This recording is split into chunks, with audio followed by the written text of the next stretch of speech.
Joining us now is U.S. Senator Elizabeth Warren of the great state of Massachusetts, former leading Democratic candidate for president. She serves on the Armed Services Committee, Banking, Housing, Urban Affairs, Health, Education, Labor, and Pensions. Senator Warren, I haven't spoken to you in, it feels like a really long time. It feels like that was Earth 1, and now we're on Earth 1.5. It's good to see you. Let me just get your reflections on this day.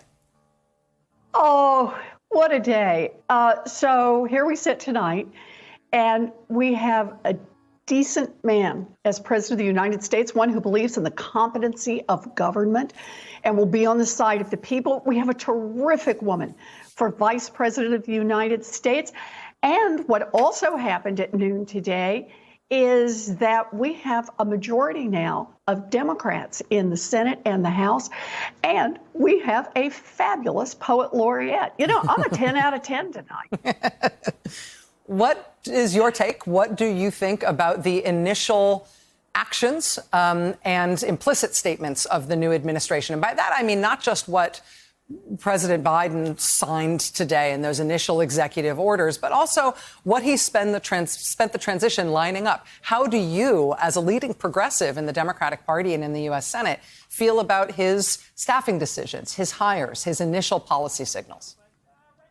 So look, I haven't met everybody yet, and you know, there's some getting to know people, but I have to say some of the folks that he has already put in are just terrific. Let me start with Rohit Chopra, who is going to be the new head of the Consumer Financial Protection Bureau. He's someone that I worked with back when I was setting up the agency 10 years ago. He then went on to work on the student loan debt crisis and then over to the FTC. He will be fabulous. Deb Haaland over at Interior, the first Native American woman in charge of this department. It is so meaningful, and she is so smart and so grounded and so capable. Gary Gensler over at the SEC. You know, these are people who have good values and who are competent, who are smart, who are going to get things done.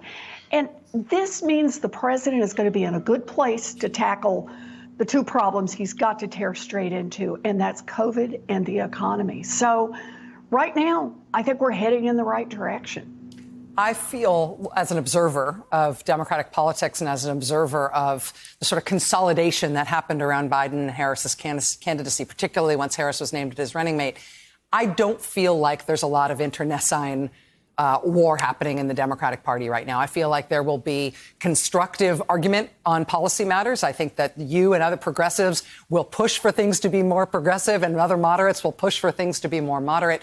But my sense from the outside is a sense of comity and sort of faith that this is the right ticket, that they're making the right decisions, and that any disagreements in the future can be worked out in good faith. Is that because I am drunk on inaugural good feeling? Or is it, should I let the scales fall from my eyes a little bit here and be more cynical about how this is going to go forward? So I wouldn't describe this as just a feeling, Rachel. I see this just like I come to the same conclusion, but let me say why.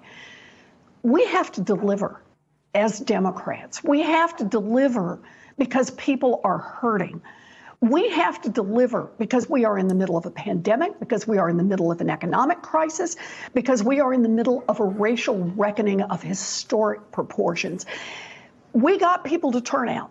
We begged voters to come to the polls. We promised voters that if they would come to the polls, that we would deliver. And so now that's what it's all about.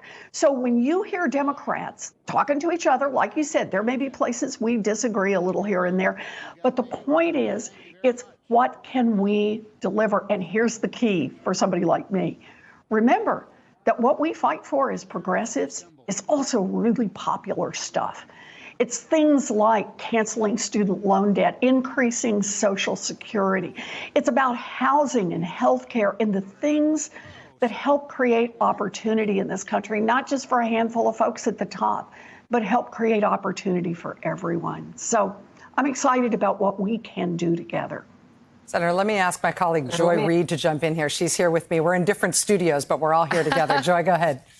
Thank you so much, Rachel. Yes, Senator Warren, I'm here in D.C., your workplace, and I'm very excited about today, too. I think I'm with Rachel in that I might be a little bit drunk on good feeling as well, because this did feel like aggressive normality has returned.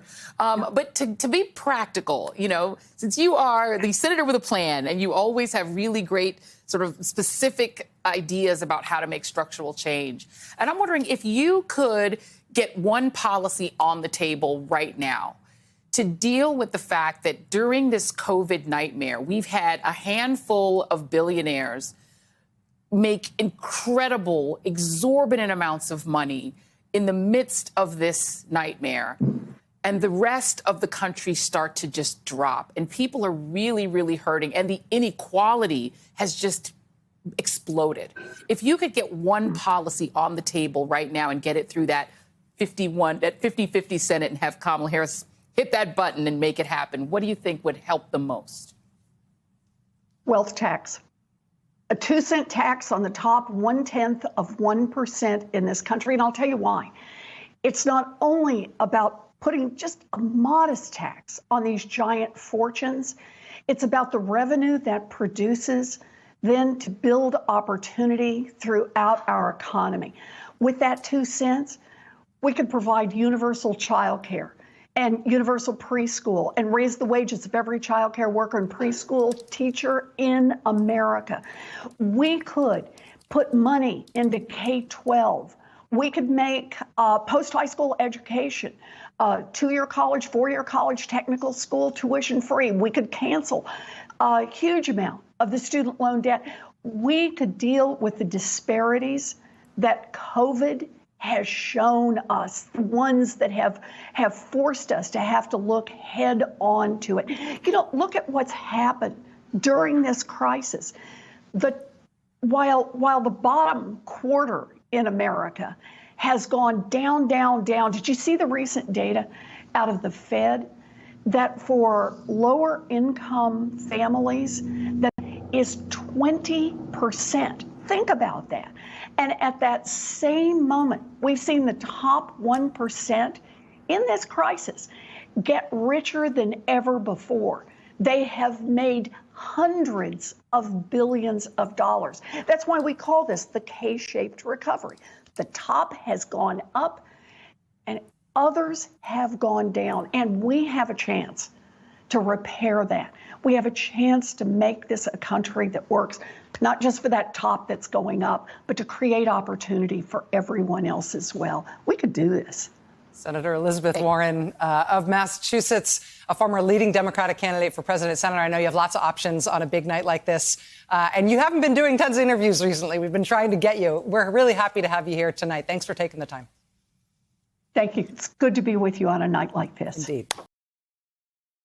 Hey, thanks for watching our YouTube channel. You should know that you can follow today's top stories and breaking news and catch up on your favorite MSNBC shows all in one place.